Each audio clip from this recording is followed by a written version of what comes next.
ರಾಜಧಾನಿ ಬೆಂಗಳೂರಿನಲ್ಲಿ ಮಳೆಯ ಅಬ್ಬರ ಮುಂದುವರಿತಾ ಇದೆ. ಮಧ್ಯರಾತ್ರಿಯಿಂದಲೇ ಬೆಳಗ್ಗೆವರೆಗೂ ಕೂಡ ಮಳೆರಾಯ ಅಬ್ಬರಿಸಿ ಬೊಬ್ಬರಿಸಿದ್ದಾನೆ. ನಿರಂತರವಾದಂತಹ ಮಳೆ ಆಗ್ತಾ ಇದೆ, ಎಡೆಬಿಡದೆ ಸುರಿತಾ ಇದೆ ಮಳೆ.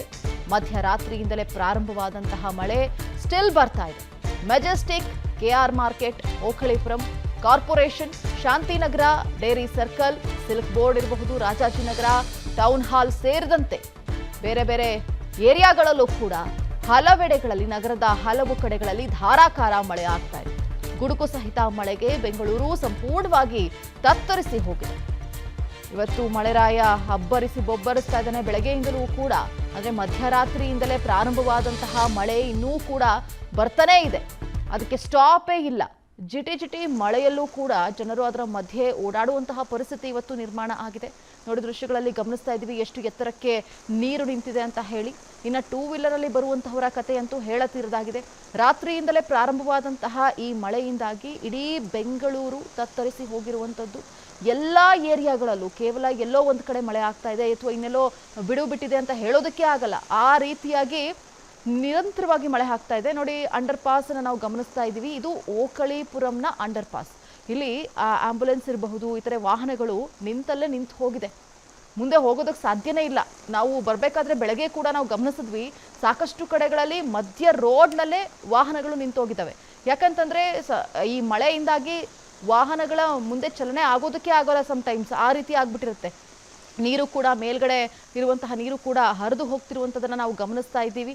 ವಾಹನ ಮೂವ್ಮೆಂಟ್ ಕೂಡ ತುಂಬ ನಿಧಾನಗತಿಯಲ್ಲಿ ಇದೆ. ಈ ಸಂದರ್ಭದಲ್ಲಿ ಫಾಸ್ಟಾಗಿ ಕೂಡ ಹೋಗೋದಕ್ಕಾಗಲ್ಲ. ಸ್ಕಿಡ್ ಆಗುವಂತಹ ಸಿಚುವೇಶನ್ ಕೂಡ ಕ್ರಿಯೇಟ್ ಆಗಿಬಿಡುತ್ತೆ. ಇದು ಅಂಡರ್ ಪಾಸ್ನ ಒಂದು ಕಥೆಯಾದರೆ, ಮತ್ತೊಂದು ಕಡೆಗಳಲ್ಲಿ ಎತ್ತರಕ್ಕೆ ನೀರು ನಿಂತಿರುವಂಥದ್ದು. ಜನರು ಅದರ ಮಧ್ಯದಲ್ಲೇ ವಾಹನಗಳನ್ನು ಚಲಾವಣೆಯನ್ನು ಮಾಡ್ತಾ ಇದ್ದಾರೆ. ಬೇರೆ ಬೇರೆ ಏರಿಯಾಗಳಲ್ಲೂ ನಿರಂತರವಾದಂತಹ ಮಳೆ ಆಗ್ತಾ ಇದೆ. ಇವತ್ತು ಬೆಂಗಳೂರು ಕಂಪ್ಲೀಟಾಗಿ ನೀರಿನ ಮಯ ಆಗಿದೆ. ಕೆಆರ್ ಸರ್ಕಲ್ನ ಒಂದು ದೃಶ್ಯವನ್ನು ನೋಡ್ತಾ ಇದ್ದೀವಿ. ಓಕಳಿಪುರಂನ ಅಂಡರ್ ಪಾಸ್ನ ಒಂದು ದೃಶ್ಯವನ್ನು ಗಮನಿಸ್ತಾ ಇದ್ದೀವಿ. ಯಾವ ರೀತಿಯಾಗಿ ಮಳೆಯ ಅಬ್ಬರದಿಂದಾಗಿ ಅಲ್ಲಿನ ಪರಿಸ್ಥಿತಿ ನಿರ್ಮಾಣ ಆಗಿದೆ ಅಂತ ಹೇಳಿ. ಈ ಅಂಡರ್ ಪಾಸಲ್ಲಂತೂ ಮಳೆ ಬಂದಂತಹ ಸಂದರ್ಭದಲ್ಲಿ ದೊಡ್ಡ ಮಟ್ಟದ ತೊಂದರೆಗಳು ಆಗುವಂತಹ ಸಾಧ್ಯತೆಗಳು ಜಾಸ್ತಿ ಇರುತ್ತೆ. ಯಾಕಂದರೆ ಈಗ 2 ವರ್ಷದ ಹಿಂದೆ ಕೂಡ ಅಂಡರ್ ಪಾಸಲ್ಲಿ ನೀರು ಎತ್ತರಕ್ಕೆ ನಿಂತು ಒಬ್ಬ ಮಹಿಳೆ ಸಾವನ್ನಪ್ಪಿದ್ರು, ಟೆಕ್ಕಿ ಸಾವನ್ನಪ್ಪಿದ್ರು. ಹಾಗಾಗಿ ತುಂಬ ಎಚ್ಚರಿಕೆಯಿಂದ ಇರಬೇಕಾಗುತ್ತೆ. ಇನ್ನು ವಿಧಾನಸೌಧದ ರಾತ್ರಿಯ ಒಂದು ದೃಶ್ಯವನ್ನು ಗಮನಿಸ್ತಾ ಇದ್ದೀವಿ. ಚಿಕ್ಕಪೇಟೆ ಬೆಳಗಿನ ಜಾವ ಕಂಡು ಬರ್ತಿರುವಂತಹ ದೃಶ್ಯ ಇದು. ಎತ್ತರಕ್ಕೆ ನೀರು ನಿಂತಿದೆ. ಇನ್ನು ಬೆಂಗಳೂರಿನಲ್ಲಿ ಧಾರಾಕಾರ ಮಳೆಗೆ ಅವಾಂತರವೇ ಸೃಷ್ಟಿಯಾಗ್ತಾ ಇದೆ. ಭಾರಿ ಮಳೆ ಆಗ್ತಾ ಇದೆ. ನಿನ್ನೆ ರಾತ್ರಿಯಿಂದ ಭಾರಿ ಮಳೆಯಿಂದಾಗಿ ತಗ್ಗು ಪ್ರದೇಶಗಳಿಗೆ ಮಳೆ ನೀರು ನುಗ್ತಾ ಇದೆ. ಹಾಗಾಗಿ ತಗ್ಗು ಪ್ರದೇಶದಲ್ಲಿ ಇರುವಂತಹ ಜನರು ಎಚ್ಚರಿಕೆಯಿಂದ ಇರಬೇಕಾಗುತ್ತೆ. ರಾಜಧಾನಿಯ ಹಲವು ರಸ್ತೆಗಳು ಸಂಪೂರ್ಣವಾಗಿ ಜಲಾವೃತ ಆಗೋಗಿದೆ. ಓಡಾಡೋದಕ್ಕೂ ಕೂಡ ಕಷ್ಟ ಆಗ್ತಾ ಇದೆ. ದಿಢೀರ್ ಮಳೆಯಿಂದ ವಾಹನ ಸವಾರರು ಪರದಾಟವನ್ನ ಅನುಭವಿಸ್ತಾ ಇದ್ದಾರೆ. ಓಕಳಿಪುರಂ ಅಂಡರ್ ಪಾಸ್ನಲ್ಲಿ ವಾಹನ ಸವಾರರ ಪರದಾಟವನ್ನ ನಾವು ನೋಡಬಹುದು. ಸಿಲ್ಕ್ ಬೋರ್ಡ್ನಲ್ಲಿ ಮ್ಯಾನ್ ಹೋಲ್ಗೆ 2 ಕಾರುಗಳು ಬಿದ್ದು ಹೋಗಿದೆ. ಈ ಸಂದರ್ಭದಲ್ಲಿ ಎಲ್ಲಿ ಮ್ಯಾನ್ ಹೋಲ್ ಇದೆ ಅನ್ನೋದು ಕೂಡ ಗೊತ್ತಾಗೋಲ್ಲ. ರಸ್ತೆ ತುಂಬಾ ಮಳೆ ನೀರು ನಿಂತ ಹಿನ್ನೆಲೆ ಅವಘಡಗಳು ಸೃಷ್ಟಿಯಾಗ್ತಾ ಇದೆ. ಕಾರಿನಲ್ಲಿದ್ದವರನ್ನ ಅಲ್ಲಿನ ಸ್ಥಳೀಯರು ಸದ್ಯಕ್ಕೆ ರಕ್ಷಿಸಿದ್ದಾರೆ. ಇನ್ನು ಪೊಲೀಸರು ಕೂಡ ಅವರ ಸಹಾಯಕ್ಕೆ ಹೋಗಿದ್ದಾರೆ. ದಿಢೀರ್ ಮಳೆಯಿಂದಾಗಿ ವಿಧಾನಸೌಧ ಮುಂಭಾಗದ ರಸ್ತೆ ಕೂಡ ಜಲಾವೃತ ಆಗೋಗಿರುವಂಥದ್ದು ದೃಶ್ಯಗಳಲ್ಲಿ ಗಮನಿಸ್ತಾ ಇದ್ದೀವಿ. ಭಾರಿ ಮಳೆ, ತಗ್ಗು ಪ್ರದೇಶಗಳಲ್ಲಿ ಇರುವಂತಹ ವಾಸಿಸುವಂತಹ ಜನರ ಪರಿಸ್ಥಿತಿ ಅಯೋಮಯ ಆಗಿದೆ. ಸಡನ್ ಆಗಿ ಬಂದಂತಹ ಮಳೆಯಿಂದಾಗಿ ಸಾಕಷ್ಟು ಜನರು, ಅದರಲ್ಲೂ ವಾಹನ ಸವಾರರು ಸಂಕಷ್ಟವನ್ನು ಅನುಭವಿಸಿದ್ದಾರೆ. ಮ್ಯಾನ್ ಹೋಲ್ಗೆ ನೋಡಿ 2 ಕಾರುಗಳು ಬಿದ್ದಿರುವಂಥದ್ದು. ಇದು ಸಿಲ್ಕ್ ಬೋರ್ಡ್ನಲ್ಲಿ ಆಗಿರುವಂತಹ ಘಟನೆ. ನಿನ್ನೆ ರಾತ್ರಿ ಅನ್ಸುತ್ತೆ ಅಥವಾ ಬೆಳಗಿನ ಜಾವ ಸಂಭವಿಸಿರುವಂತಹ ಘಟನೆ ಇದು. ವಾಹನ ಸವಾರರು ಪರದಾಟವನ್ನು ಅನುಭವಿಸ್ತಾ ಇದ್ದಾರೆ. ಸದ್ಯಕ್ಕೆ ಯಾವುದೇ ರೀತಿಯಾದಂತಹ ಸಾವು ನೋವು ಸಂಭವಿಸಿಲ್ಲ. ಪೊಲೀಸ್ನವರು ಸಹಾಯಕ್ಕೆ ಹೋಗಿದ್ದಾರೆ. ಜೊತೆಗೆ ಸ್ಥಳೀಯರು ಕೂಡ ಅವರ ಸಹಾಯಕ್ಕೆ ಬಂದು ಅವರನ್ನ ಸುರಕ್ಷಿತ ಸ್ಥಳಕ್ಕೆ ಕಳಿಸಿದ್ದಾರೆ. ಆದರೆ ವಾಹನ ನೋಡಿ ಯಾವ ರೀತಿಯಾಗಿ ಸಿಕ್ಕಾಕೊಂಡು ಬಿಟ್ಟಿದೆ ಅಂತ ಹೇಳಿ. ಮತ್ತೊಂದು ಕಡೆ ವಾಹನ ಸವಾರರ ಪರದಾಟ ಮತ್ತೊಂದು ಕಡೆ ಆದರೆ ಅಂಡರ್ ಪಾಸ್ಗಳಲ್ಲಿ ನೀರು ನಿಂತು ಹೋಗ್ತಾ ಇದೆ. ತಗ್ಗು ಪ್ರದೇಶಗಳಿಗೆ ನೀರು ಈಸಿಯಾಗಿ ಹರಿದು ಹೋಗ್ತಾ ಇದೆ. ದಿಢೀರ್ ಮಳೆಯಿಂದ ಕೆರೆಯಂತಾದಂತಹ ರಸ್ತೆಗಳು, ಸದ್ಯ ನಾವೀಗ ಕೆಆರ್ ರಸ್ತೆ, ಏನು ನಾವು ವಿಧಾನಸೌಧದ ಮುಂಭಾಗದಲ್ಲಿರುವಂತಹ ರಸ್ತೆಯನ್ನ ನೀವು ನೋಡ್ತಾ ಇರಬಹುದು. ಇತ್ತ ನಾವು ಕಾರ್ಪೊರೇಷನ್ ಇಂದ ಹೋಗುವಂತಹ ರಸ್ತೆ ಇದಾಗಿದ್ದು, ಲೋಕಾಯುಕ್ತ ಹಾಗೂ ವಿಧಾನಸೌಧ ಪೊಲೀಸ್ ಠಾಣೆಯ ಮುಂಭಾಗದಕ್ಕೆ ತೆರಳುವಂತಹ ರಸ್ತೆ ಇದು. ನೀವು ನೋಡ್ತಾ ಇರ್ಬೋದು ವಾಹನ ಸವಾರರು ಪರದಾಡ್ತಾ ಇರುವಂತದ್ದು. ಅಲ್ಲಿ ದ್ವಿಚಕ್ರ ವಾಹನ ಸವಾರರನ್ನ ನೀವು ನೋಡ್ತಾ ಇರ್ಬೋದು, ಅಲ್ಲಿ ಆ ಒಂದು ವೆಹಿಕಲ್ ದಾಟ್ ಹೋಗೋದಕ್ಕೆ ಸಾಧ್ಯ ಆಗ್ತಾ ಇಲ್ಲ.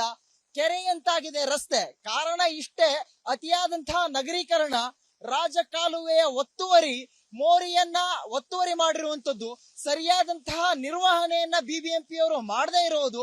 ಸದ್ಯ ಈಗ ಕೇವಲ 2 ಗಂಟೆ ಮಳೆ ಆಗಿರುವಂತಹ ಕಾರಣದಿಂದಾಗಿ ಈ ರೀತಿಯಾಗಿ ವಾಹನ ಸವಾರರು ಪರದಾಡುವಂತಾಗಿದೆ. ನೀವು ನೋಡ್ತಾ ಇರಬಹುದು, ಕೇವಲ 2 ಗಂಟೆಯ ಮಳೆಯಿಂದಾಗಿ ಇವತ್ತು ವಿಧಾನಸೌಧದ ಮುಂಭಾಗದ ರಸ್ತೆಯಲ್ಲಿ ಕೆರೆಯಂತಾಗಿವೆ, ರಸ್ತೆಗಳು ಕೆರೆಯಂತಾಗಿವೆ, ನೀರ್ ನಿಲ್ತಾ ಇದೆ. ಸದ್ಯ ದ್ವಿಚಕ್ರ ವಾಹನ ಸವಾರರನ್ನ ನಾನು ಮಾತನಾಡಿಸುವಂತ ಪ್ರಯತ್ನ ಕೂಡ ಮಾಡ್ತೀನಿ. ಯಾವ ರೀತಿ ಮಳೆ ಆಗಿದೆ ಅನ್ನುವಂಥದ್ದನ್ನ ಅವರಿಂದಾನ ಕೇಳೋಣ. ವಿಧಾನಸೌಧದ ರಸ್ತೆಯಲ್ಲಿ ಈ ರೀತಿಯಾದಂತಹ ಪರಿಣಾಮ ಆದ್ರೆ ನಮ್ಮ ಸರ್ಕಾರ ಏನ್ ನಿರ್ವಹಣೆ ಮಾಡ್ತಾ ಇದೆ, ಬಿಬಿಎಂಪಿ ಏನ್ ನಿರ್ವಹಣೆ ಮಾಡ್ತಾ ಇದೆ, ಇವ್ರು ಏನ್ ಹೇಳ್ತಾರೆ, ಅವ್ರನ್ನ ಕೇಳೋಣ ಅವ್ರು ಏನ್ ಹೇಳ್ತಾರೆ ಅಂತ. ಈ ರೀತಿ ಮಳೆ ಆದ್ರೆ ಕತೆ ಏನು ಅಂತ. ಬ್ರದರ್, ಈಗ ನೀವು ನೋಡ್ತಾ ಇರ್ಬೋದು ವಿಧಾನಸೌಧದ ರಸ್ತೆ ಇದು. ಈ ರಸ್ತೆಯಲ್ಲೇ ಈ ರೀತಿಯಾಗಿ ನೀರ್ಗಟ್ಟಿದೆ, ನೀವೆಲ್ಲ ಹೋಗ್ಬೇಕಾಗಿರುತ್ತೆ. ಈ ರೀತಿಯಾಗಿ ಆದ್ರೆ ಸರ್ಕಾರಕ್ಕೆ ಏನ್ ಹೇಳ್ತೀರಾ ಅಂತ. ಸರ್ಕಾರಕ್ಕೆ ಏನ್ ಹೇಳೋದು, ನೀವೇ ಹೇಳ್ದಾಗೆ ಈಗ ಮುಖ್ಯ ರಸ್ತೆ ಈ ರೀತಿ ಆಗಿರ್ಬೇಕಾದ್ರೆ ಓಡಾಡೋ ಒಂದು ಮೇನ್ ಆಕ್ಚುಲಿ ಹೈಕೋರ್ಟ್ ಇಲ್ಲೇ ಇದೆ, ವಿಧಾನಸೌಧನೂ ಇಲ್ಲೇ ಇದೆ ಅಲ್ವಾ. ಸೊ ಇಲ್ಲೇ ಇಷ್ಟು ನೀನ್ ನಿಲ್ತು, ನನ್ನ ಗಾಡಿನೇ ಸ್ಟಾರ್ಟ್ ಆಗ್ತಾ ಇಲ್ಲ, ನಾನು ಅಲ್ಲಿಂದ ವಾಪಸ್ ನಿಮ್ಗೆ ಗೊತ್ತು ತಡ್ಕೊಂಡ್ ಬಂದೆ ವಾಪಸ್ಸು. ಸೊ ಈ ತರ ಇರ್ಬೇಕಾದ್ರೆ ಇದು ಏನು ಅಂತಾನೆ ಗೊತ್ತಾಗ್ತಿಲ್ಲ. ಫಸ್ಟ್ ಏನಂದ್ರೆ ನನ್ನ ಪ್ರಕಾರ ಏನಂದ್ರೆ ಫಸ್ಟ್ ಸ್ಯಾನಿಟರಿ ಏನಿದೆ ಅದನ್ನ ರೆಡಿ ಮಾಡ್ಬೇಕು. ಓಕೆ, ಬೇರೆ ಏನೋ ದೊಡ್ಡ ಮಾತಾಡೋದು, ನಾನು ಅಲ್ಲಿ ಹೋಗ್ತೀನಿ ಇಲ್ಲಿ ಹೋಗ್ತೀನಿ ಅಥವಾ ಅದ್ ಮಾಡ್ತೀನಿ ಇದ್ ಮಾಡ್ತೀನಿ ಅಂತ ದೊಡ್ಡದಲ್ಲ. ಫಸ್ಟ್ ಬೇಸಿಕ್ ಏನಿದೆ, ಬೇಸಿಕ್ ನೀಡ್ಸ್ ಏನಿದೆ ಅದನ್ನ ಫುಲ್ಫಿಲ್ ಮಾಡಬೇಕು. ಬಿಕಾಸ್ ಒಂದು ಬನ್ ತೊಗೊಳೋದ್ರಿಂದ ಟ್ಯಾಕ್ಸ್ ಪೇ ಮಾಡ್ತೀವಿ, ಒಂದು ಚೂಯಿಂಗ್ ಗಮ್ ತಗೊಳೋದ್ರಿಂದ ಟ್ಯಾಕ್ಸ್ ಪೇ ಮಾಡ್ತೀವಿ, ಅಥವಾ ಒಂದು ಬಿಸ್ಕೆಟ್ ಏನೇ ತಗೊಂಡ್ರು ಇಂಡೈರೆಕ್ಟ್ ಆಗಿ ಟ್ಯಾಕ್ಸ್ ಪೇ ಮಾಡ್ತೀವಿ. ಬಟ್ ಈ ತರ ಒಂದು ವ್ಯವಸ್ಥೆ, ಅದು ವಿಧಾನಸೌಧ ರೋಡ್ ಮೇನ್ ರೋಡ್, ಈ ತರ ಒಂದು ನೀರ್ ನಿಲ್ತದೆ ಅಂದ್ರೆ ಮತ್ತೆ ಏನ್ ಹೇಳ್ಬೇಕು, ನೀವ್ ಹೇಳ್ಬೇಕು. ಇಲ್ಲಿ ಅರ್ಜುನ್ ಅವರು ಹೇಳಿರುವಂತದ್ದು, ಇದರ ನಿರ್ವಹಣೆಯನ್ನ ಸರಿಯಾಗಿ ಮಾಡಿದ್ದೇ ಆದಲ್ಲಿ ಒಂದು ಜನಸಾಮಾನ್ಯರಿಗೆ ಸಹಾಯ ಆಗುತ್ತೆ. ನಾವು ಟ್ಯಾಕ್ಸ್ ಪೇಯರ್ ಆಗಿ ಇವ್ರ ಹತ್ರ ಕೇಳ್ಕೊಳ್ಳೋದೇನಿಲ್ಲ, ನಾವೇ ಇವ್ರನ್ನ ಆರ್ಡರ್ ಮಾಡಬೇಕು. ಮೊದಲಿಗೆ ಜನ ಆಗಿ ನಾವು ಇದರ ಬಗ್ಗೆ ಅರಿವನ್ನ ಹೊಂದಬೇಕು ಅನ್ನುವಂತ ಮಾತನ್ನ ದ್ವಿಚಕ್ರ ವಾಹನ ಸವಾರ ಅರ್ಜುನ್ ಅವರು ತಿಳಿಸಿರುವಂತದ್ದು. ಕ್ಯಾಮರಾ ಪರ್ಸನ್ ರಾಘವೇಂದ್ರ ಸ್ವಾಮಿ ಜೊತೆ ಅರವಿಂದ್, ವಿಸ್ತಾರ ನ್ಯೂಸ್, ಬೆಂಗಳೂರು. ಅನುಕ್ಷಣದ ಸುದ್ದಿಗಳಿಗಾಗಿ ವಿಸ್ತಾರ ನ್ಯೂಸ್ ಯೂಟ್ಯೂಬ್ ಚಾನೆಲ್ ಸಬ್ಸ್ಕ್ರೈಬ್ ಮಾಡಿ. ಹೊಸ ಸುದ್ದಿಗಳ ನೋಟಿಫಿಕೇಶನ್ಗಾಗಿ ಬೆಲ್ ಐಕಾನ್ ಕ್ಲಿಕ್ ಮಾಡಿ.